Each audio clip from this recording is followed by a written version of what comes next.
Okay, YouTube people. I mean I have a few YouTube videos that I don't have a lot of people look, but I'd have to assume that after looking at this video there's going to be a lot of looks on it. Sorry for my appearance. I'm just a short fat Italian. Anyway, the Vevor 62cc 20-inch chainsaw.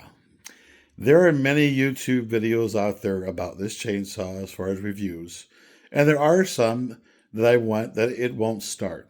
Okay, I know there has to be thousands of people out there that's had the same issue, but there is not one YouTube video out there that shares with you what most likely is the problem with every single one of them that won't start out of the box brand new.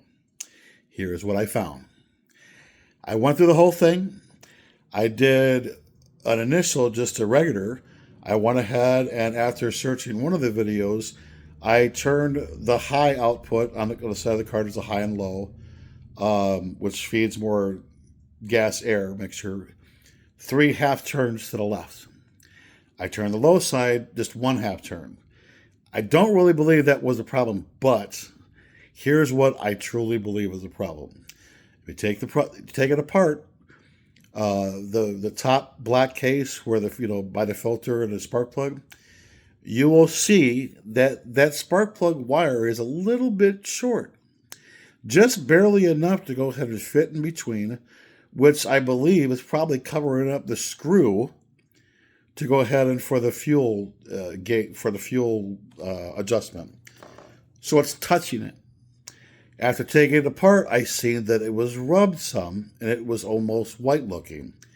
I believe that the casing is too thin and it's sparking, it's touching the metal and shorting out the full spark before it gets to it, which will not allow it to start. I took electrical tape and wrapped it around 3 times to make it a little bit thicker so it wouldn't do it. And lo and behold, the thing started right up perfectly. I hope this thing goes viral. Like and I don't care if you're subscribed, whatever, but I don't know how these things go. But maybe in the future, if I get enough, I'll make more how-to videos to go ahead and finally solve and put out the YouTube videos that people deserve. Thanks. Have a great day.